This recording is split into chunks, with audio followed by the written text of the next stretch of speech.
Bueno, vamos a ver en este video algunas transformadas que son útiles para más adelante aplicarlas como fundamento de algunos temas que vienen. Bueno, vamos a ver la transformada de Fourier de un pulso rectangular. Esto es un solo pulso, o sea, una función aperiódica. Necesariamente tengo que usar la transformada de Fourier, no puedo usar una serie porque es aperiódico. Y mediante la transformada de Fourier, el espectro que voy a obtener va a ser un espectro continuo.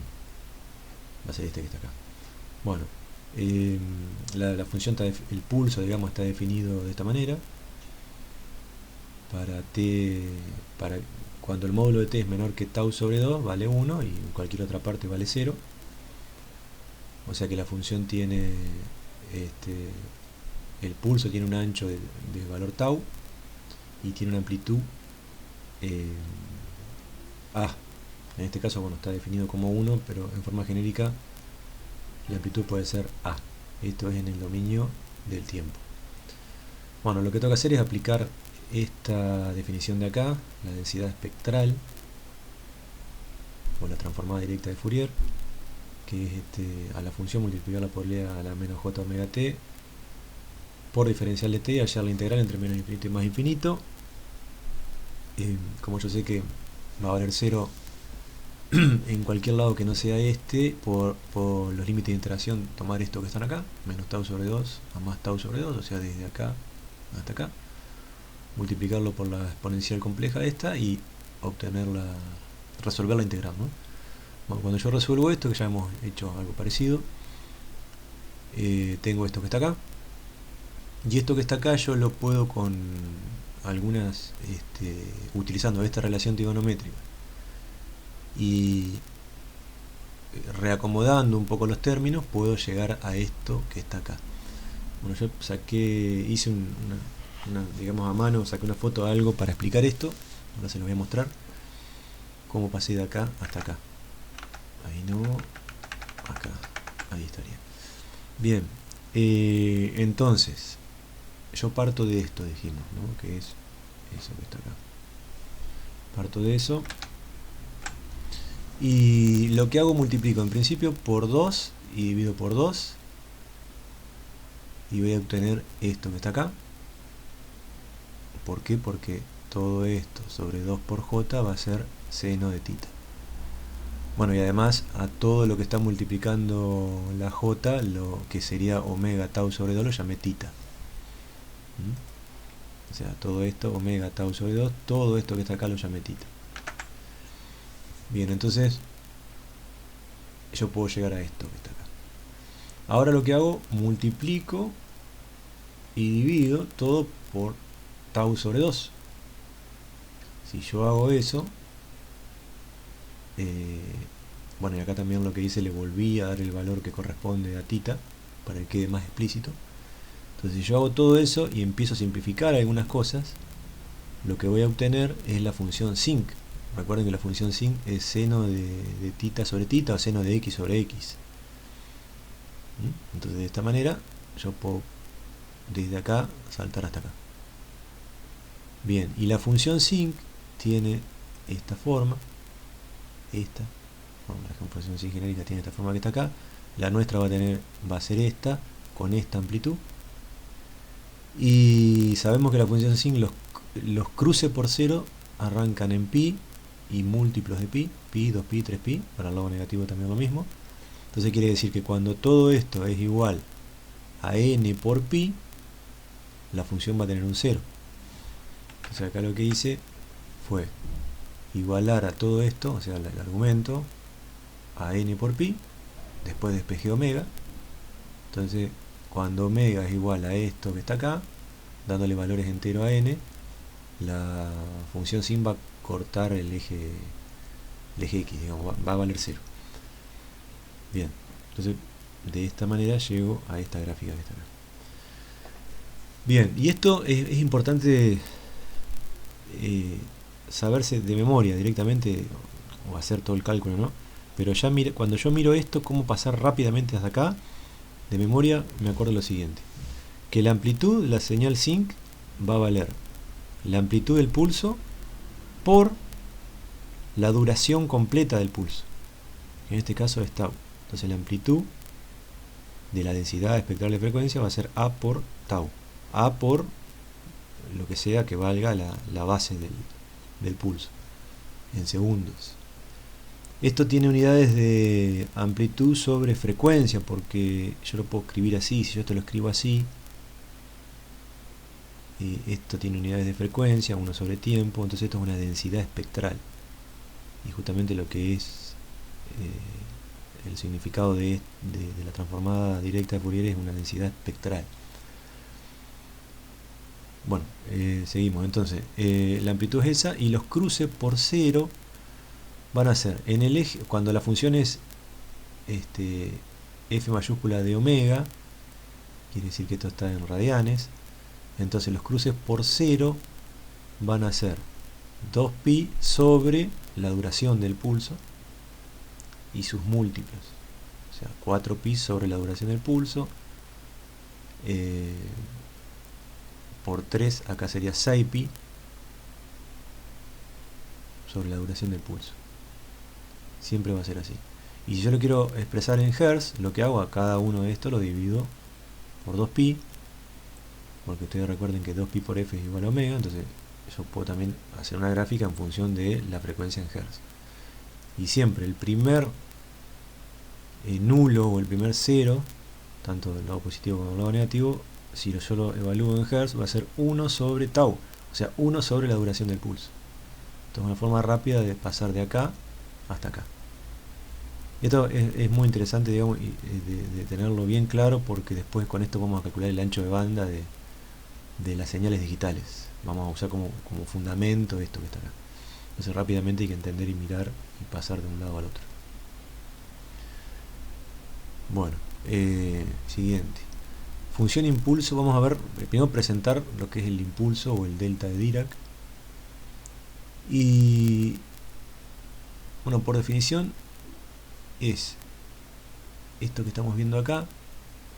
Es algo un poco extraño, digamos, en principio, porque se grafica como una flechita en el origen, pero que la verdadera amplitud tiende a infinito. El numerito que se pone al lado corresponde al área de esa señal, de esta señal matemática, que es una señal bastante, o sea, fuera de lo común. ¿Qué significa que el área vale 1? Bueno, que cuando si yo integro esta función entre menos infinito a más infinito, esa integral me va a dar 1. Esta es una de las propiedades características de la función delta de Dirac. Bien, también puedo afectarlo con un factor de escala y cambiar el área, ¿no? Que puede tener otro valor distinto de 1, pero el delta de Dirac tiene área igual a 1. Y además, bueno, la función en cualquier otro punto que sea distinto al origen vale 0, ¿no? Esto que está acá. El delta de Dirac en función de t para t distinto de 0 vale 0. Esta línea quiere decir eso. Bien. Bueno, a ver cómo puedo, que hay una forma de un poco más intuitiva de entender esta función, que es hacer lo siguiente.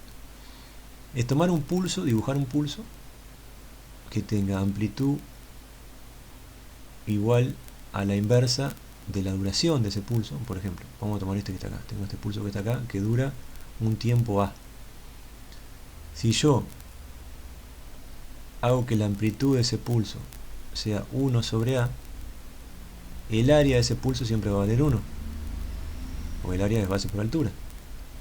Acá tomo otro, por ejemplo, que tiene duración A sub 2, dura un poco más, y como dura un poco más respecto de este, la amplitud va a ser un poco más chica, ¿no? Porque es la inversa. Pero también tiene área 1, y acá también lo mismo. Entonces, partiendo de esta base, tomando cualquiera de ellos, vamos a tomar este que está acá. Yo puedo decir que este pulso, en el límite, cuando A tiende a 0, se transforma en un delta de Dirac. Vamos a analizarlo. Cuando A tiende a 0, quiere decir que se hace cada vez más finito. cada vez más finito, más finito, más finito, en el límite tiene el mismo ancho, sería que el impulso. Y fíjense qué es lo que pasa con la amplitud. A medida que esto se hace cada vez más finito, más angosto, la amplitud se hace cada vez más grande, más grande, más grande. En el límite tiende a infinito. Pero sin embargo, en todo momento el área sigue valiendo 1. Bueno, esa es una manera un poco más intuitiva de entender esta función, que en principio es algo raro. Bien, bueno, ¿cuánto vale la transformada de Fourier de esta función que acabamos de ver acá, del delta de Dirac? Bueno, la transformada de Fourier del delta de Dirac vale 1. Voy a saltear acá, vamos acá directamente. Quiere decir que la transformada de esto, siempre que evalúo una transformada, lo evalúo en el dominio de la frecuencia, va a ser un valor constante. La transformada de Fourier de esto, o la densidad espectral de esta función, va a ser esto que está acá. ¿Qué significa? Que tiene componentes de frecuencia infinita, tiene una composición espectral de infinitas frecuencias. Obviamente esto es una cuestión matemática, un caso ideal, donde si yo quiero representar con sumatorias de frecuencias este delta Dirac, voy a tener que tomar infinitas componentes. Eso es lo que me está diciendo esta gráfica. Bueno, acá hay una demostración de esto, que lo que está haciendo acá, lo que se está haciendo acá es aplicar, bueno, para atrás, esto, la función por e a la menos j omega t diferencial t entre menos infinito más infinito, la integral entre menos infinito y más infinito, es lo que estoy haciendo acá. Y esto da como resultado 1. Este es el fundamento, sería. Bien, veamos también otra manera no tan matemática, un poco más intuitiva de ver cuál es la transformada de Fourier del impulso. Lo podemos ver como la transformada de Fourier de un pulso, que vimos hace un ratito, pero haciendo que esto, el ancho del pulso, tienda a 0 y que la amplitud tienda a infinito. Fíjese qué es lo que pasa.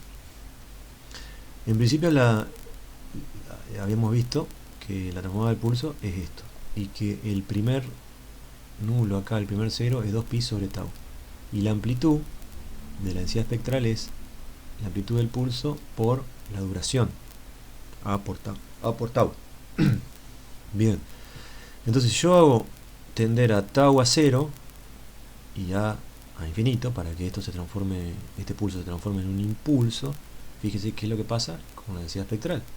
Si yo hago esto, lo hago tender a 0, el primer 0 se va a ir a infinito, o sea, se va a hacer cada vez más ancho esto. Y si yo hago tender a infinito, esto tiende a 1, lo cual estoy en la condición que habíamos dicho, en esta que está acá. Bueno, el mismo razonamiento se puede aplicar, este razonamiento que hicimos acá, para calcular la transformada de Fourier de una señal constante en el tiempo. O sea, una señal como esta, ¿no? Una señal constante, una señal de corriente continua, que tiene amplitud A.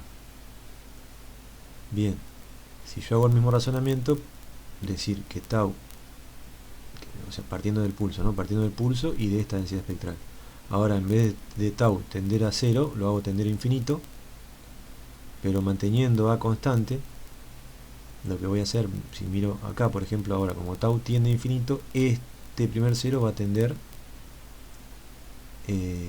a 0, al origen, y la amplitud va a tender, o sea, como va a ser constante y esto tiende a 0, perdón, acá me equivoqué, la amplitud se mantiene en constante y tau tiende a infinito. Yo dije que tendía a 0, no, tiende a infinito. Entonces, ¿qué va a pasar con la amplitud? Va a tender a infinito, porque justamente esta componente de acá tau tiende a infinito. Entonces este punto se va a infinito, lo que corresponde a un impulso.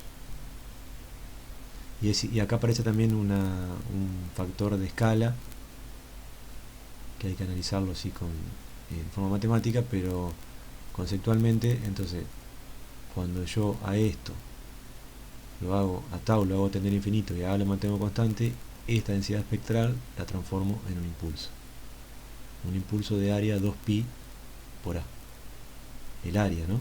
Esto ya saben que el impulso tiene amplitud infinita. Bien, la explicación detallada, digamos, la demostración de esto la pueden encontrar en el libro de Lati, en la página entre la página 58 y la 61 está explicado esto, todo esto que está acá. Ahora no nos vamos a detener en esto. Bien, transformada de Fourier del coseno de omega 0t y del seno de omega 0t. Esto también va sin demostración, pero vamos a verlo gráficamente. La transformada de Fourier del coseno va a ser igual a dos impulsos desplazados del origen, una cantidad omega 0 para un lado y omega 0 para el otro, con amplitud pi. Y va a ser esto que está acá. O sea, la transformada del coseno omega 0t van a ser dos impulsos que van a estar desplazados la misma frecuencia que la señal coseno que estoy evaluando, tanto para un lado como para el otro, y esos impulsos van a tener un área, en lugar de tener un área 1, como era el impulso de Dirac, van a tener un área pi. Y para el seno es algo similar, nada más que van a ser dos impulsos complejos. Recuerden que la densidad espectral no siempre va a ser un número real, puede ser un número complejo. En este caso toca acá que la transformada directa de Fourier del seno omega 0t van a ser dos impulsos imaginarios, donde también van a estar desplazados y van a tener signo, las áreas van a tener signos cambiados. Medio extraño esto de decir que un área tiene signo negativo, pero bueno, gráficamente yo lo tengo que hacer así. Bien, esto es importante. Acá tenemos que acordarnos de esa regla que las series de Fourier me van a dar, que la puedo aplicar a señales periódicas, me van a dar espectros discretos. O sea, las señales periódicas tienen a través de la serie de Fourier espectros discretos. Pero, y que la transformada de Fourier de señales aperiódicas me da espectros continuos. Pero mediante la transformada de Fourier yo también puedo descomponer en frecuencia una señal periódica y necesariamente me va a dar un espectro discreto, como es el caso que está acá, que no lo hice a través de una serie, sino lo hice a través de una transformada. Y esto que está acá es la densidad espectral. Yo esto, para transformarlo en un fasor, lo tengo que multiplicar por una señal exponencial. Pero lo conceptual importante es que la transformada de Fourier también la puedo aplicar a señales periódicas y que eso me va a dar un espectro discreto. Bueno, vamos a ver la transformada de Fourier de un tren de impulsos. ¿Qué es esto de un tren de impulsos? Vamos a ver una gráfica. Es una sucesión de impulsos, como si fuera un tren de pulsos, pero un tren de impulsos. Vamos a ver esta gráfica del libro. Acá está. Por ejemplo, acá yo tengo un tren de impulsos que tiene una frecuencia de medio segundo, o sea, se repite en cada medio segundo, y este tiene una frecuencia de 1 segundo. Aparece un impulso cada 1 segundo. Obviamente esto es una función, una aproximación ideal, ¿no? Una representación ideal, algo matemático, pues son todos impulsitos. Yo podría aproximarlo a la realidad haciendo pulsitos de mucha amplitud respecto de su ancho, que también sería algo similar. Pero vamos a analizar matemáticamente cuál es la transformada de esto. Y la transformada de esto es otro tren de impulso en el dominio de la frecuencia. Fíjense que esto es frecuencia en radianes. Y la frecuencia de repetición de esos impulsos va a ser esta que está acá, que vista en radianes, si yo lo viera en Hertz, sería la inversa del periodo. o sería la misma frecuencia de repetición que está acá, pero multiplicada por 2pi. Y bueno, acá lo mismo. Yo tengo un periodo que vale 0,5, la inversa de 0,5 es 2, ¿no? O sea, esta tiene una frecuencia de 2 veces por segundo, cada un segundo hay 2. Entonces eso en el dominio del tiempo, y en el dominio de la frecuencia va a ser lo mismo pero multiplicado por 2pi, por eso me da 4pi acá. Omega es 2pi por f. Acá tiene una repetición de una vez por segundo, por lo tanto el periodo es 1, y si lo multiplico por 2pi me da 2pi y sus múltiplos, ¿no? Todos los múltiplos. Acá en el apunte vemos, hay una aclaración, que cuando t tiende a infinito, estoy en el caso de la transformada de Fourier del impulso. Fíjense, en cualquiera de estos dos casos, cuando t mayúscula, que sería el periodo de repetición, tiende a infinito, bueno, quiere decir que queda únicamente un solo impulso acá. Entonces, cuando t tiende a infinito, esto se empieza a juntar cada vez más, cada vez más, cada vez más, cada vez más, y la transformada del impulso va a ser una constante en el dominio de la frecuencia, como habíamos visto, bueno, acá. Esas son todas cosas, digamos, para que van cerrando y para ir acortándose. Bueno, propiedad de simetría, vamos a agrandar un poquito acá, propiedad de simetría de la transformada de Fourier. Si yo tengo una función f de t y obtengo la transformada, o mejor dicho, por medio de la transformada obtengo otra función f mayúscula de omega, por propiedad de simetría quiere decir que si yo a esta función, en vez de evaluarla en omega, la evalúo en t y quiero obtener su transformada, voy a obtener como resultado la misma función original en el dominio del tiempo, pero ahora evaluada en el dominio de la frecuencia y multiplicado por un factor de escala igual a 2pi. Bueno, este signo menos quiere decir que en realidad la transformada de Fourier va a ser esta con el signo cambiado, pero si esta función es una función par, o sea que es simétrica respecto del origen, se cumple esto que está acá. Entonces yo puedo escribir esto que está acá, puedo poner también signo, intercambiar un signo negativo por un signo positivo. Bueno, vamos a ver con un ejemplo qué significa esto. Vamos a suponer que la señal esta, en principio, en el dominio del tiempo, es un pulsito. Nosotros sabemos que la densidad espectral de este pulso, la transformada directa de Fourier de ese pulso, va a dar la señal sinc, que va a tener una amplitud que va a ser igual a la amplitud del pulso por la duración, o sea, A por lo que dure, yo acá lo llamé tau, esa va a ser la amplitud. Y los ceros va a estar ubicado el primer cero en el dominio de la frecuencia en radianes en 2pi sobre tau, o 2pi sobre la duración del pulso. Y si yo lo quiero ver en Hertz, va a ser simplemente el primer cero en 1 sobre la duración del pulso. Esto es lo que habría que acordarse de memoria siempre para más adelante. Bueno, ahora, haciendo uso de la propiedad de simetría, en principio en forma conceptual, yo puedo decir que entonces, si yo a una función que tenga esta forma en el dominio del tiempo, que va a ser esto, va a ser la señal sinc, pero en el dominio del tiempo, si yo quiero obtener su transformada de Fourier, puedo asegurar que va a tener forma de pulso.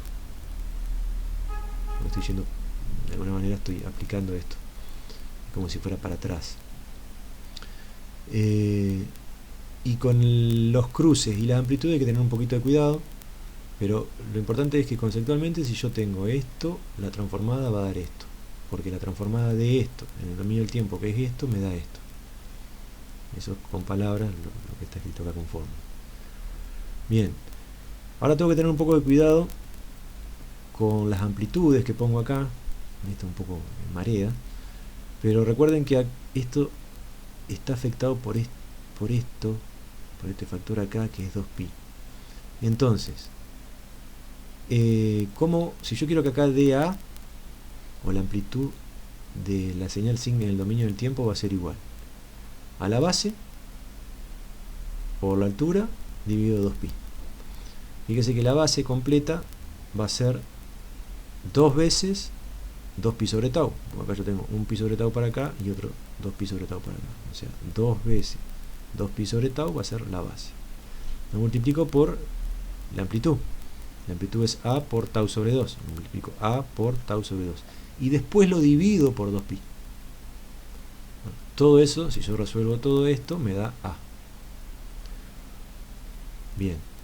Y de igual manera que resolvimos acá, si para que el primer cero me den tau sobre 2, el ancho va a tener que ser 1 sobre tau.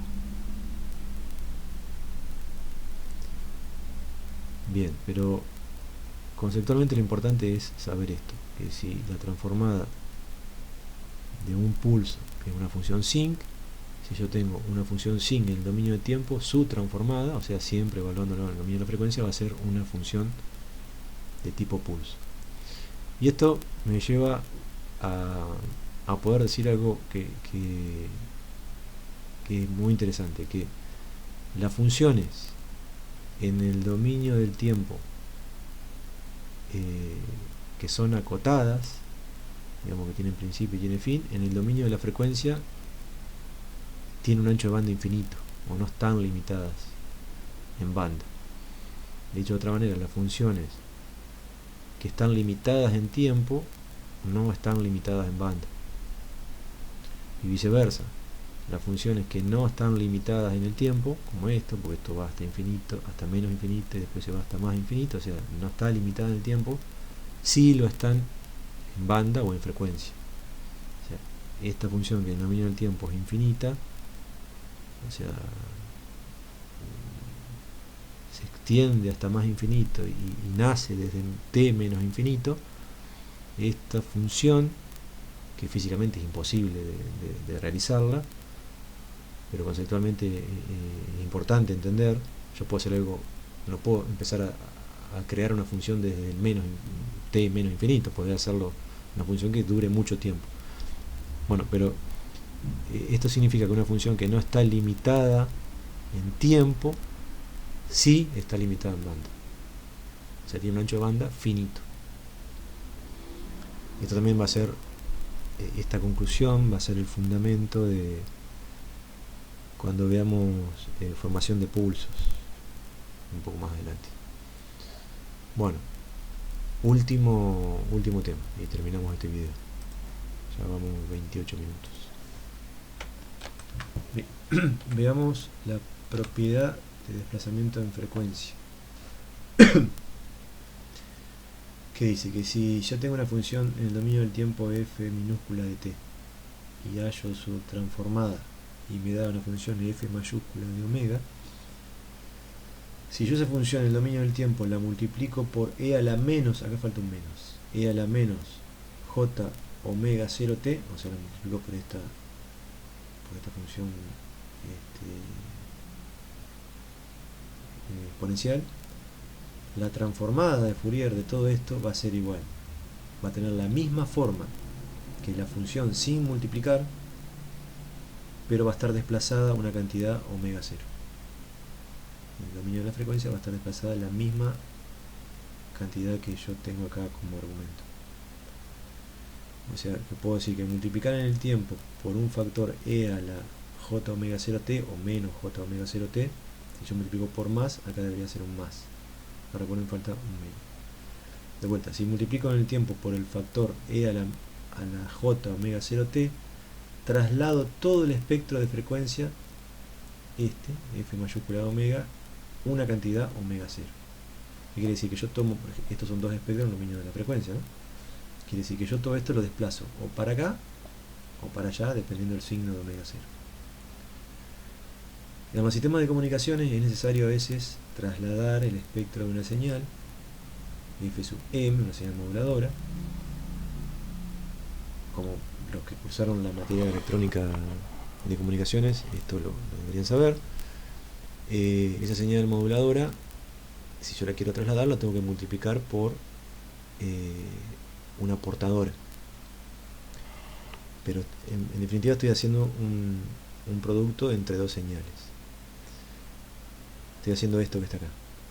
Por ejemplo, yo quiero trasladar esta señal FDT, que en electrónica de comunicación la llamamos señal moduladora, la tengo que multiplicar por una portadora que en su versión más simplificada puede ser un coseno omega 0t. ¿Cómo, aplicando esta propiedad de desplazamiento de frecuencia, yo puedo obtener el espectro de frecuencia que voy a tener acá? Este espectro ustedes lo conocen, saben que haciendo esto yo traslado en frecuencia. Bien, pero ¿cómo matemáticamente lo podemos analizar utilizando esta propiedad? Primero lo que hago, escribo el coseno usando la relación de Euler. Recuerden que el coseno se puede escribir como un medio de e a la más j omega 0t más e a la menos j omega 0t. Si yo hago eso y después hago la distributiva con f de t, puedo escribir todo esto que está acá. Bueno, y ahora, utilizando así esta propiedad, yo calculo la transformada de Fourier de todo esto, que va a ser igual a la transformada de todo esto, y tengo que esto que está acá va a ser igual a la transformada de esto, que yo conozco que es f mayúscula, pero desplazada una cantidad más omega 0t. Y de este lado lo mismo, va a ser igual a la transformada de esto, desplazado una cantidad menos omega 0. Bueno, para terminar de entender bien esto, vamos a ver una gráfica, la 1.39 del libro y la 3.1 del libro. Vamos ahora a ver eso. Bueno, esta es la figura 1.39. Busquenla acá en el libro de Lati, página 82. Bien. Yo tengo una señal FT que es una señal tipo triangular. La transformada de esto me da esto. Es como una sin, pero todo positivo. Entonces, si yo a esta señal FT la multiplico por un coseno, en el dominio del tiempo me da algo así. Porque yo multiplico punto a punto un coseno por esta recta y por esta recta, va a hacer que la amplitud de ese coseno vaya decreciendo, y esta línea de punto ahora va a ser un envolvente. Esta es la típica modulación de amplitud con portadora que hemos estudiado en electrónica de comunicación. Bueno, pero si yo quiero saber qué espectro tiene esto, espectro de frecuencia, voy a utilizar esa propiedad que vimos recién. Entonces, ¿qué quiere decir? Que esto lo voy a desplazar más omega 0, o sea, más esta frecuencia hacia la derecha, y también lo voy a desplazar hacia la izquierda. Era lo mismo que en su momento decíamos, bueno, tomo de acá arriba y lo largo al dibujo, al espectro, donde va ubicado omega 0, o sea, a la frecuencia de portadora, y también del lado negativo, a la frecuencia de portadora, pero del lado negativo. La diferencia también va a estar entre esto y esto, es que la amplitud total, digamos, del nuevo espectro desplazado va a ser la mitad del anterior. Bien, ahora veamos la otra figura. Acá está, figura 3.1, página 156. Esto está mucho más adelante porque está en la parte de modulación de amplitud del libro. Pero bueno, básicamente lo que hago, esto recuerden lo de electrónica de comunicaciones, tengo una señal moduladora que la multiplico con una portadora. Esto es un oscilador de portadora. Bueno, la salida, esto es un transmisor, ¿no? Muy básico, un esquema muy básico de un transmisor. La salida va a ser el producto. Entonces, si yo tengo una señal genérica f de t y la multiplico por una señal coseno, voy a obtener esto. Y esto es justamente en el dominio del tiempo la señal modulada en amplitud, la portadora modulada en amplitud. Bueno, si esto, supongamos que tiene un espectro como esto, lo que voy a obtener cuando yo quiera ver la densidad espectral o la transformada de esto, va a ser esto. Justamente tomo de acá arriba y lo largo donde está la frecuencia del portador. Y la amplitud cae a la mitad. Ahí estoy haciendo un traslado en frecuencia, digamos. Este es el espectro de la señal sin modular, el espectro de banda base, que se conoce como espectro de banda base, que ahora lo traslado a una señal omega c. Después lo que voy a tener que hacer es demodularlo, pero esto ya es otra historia.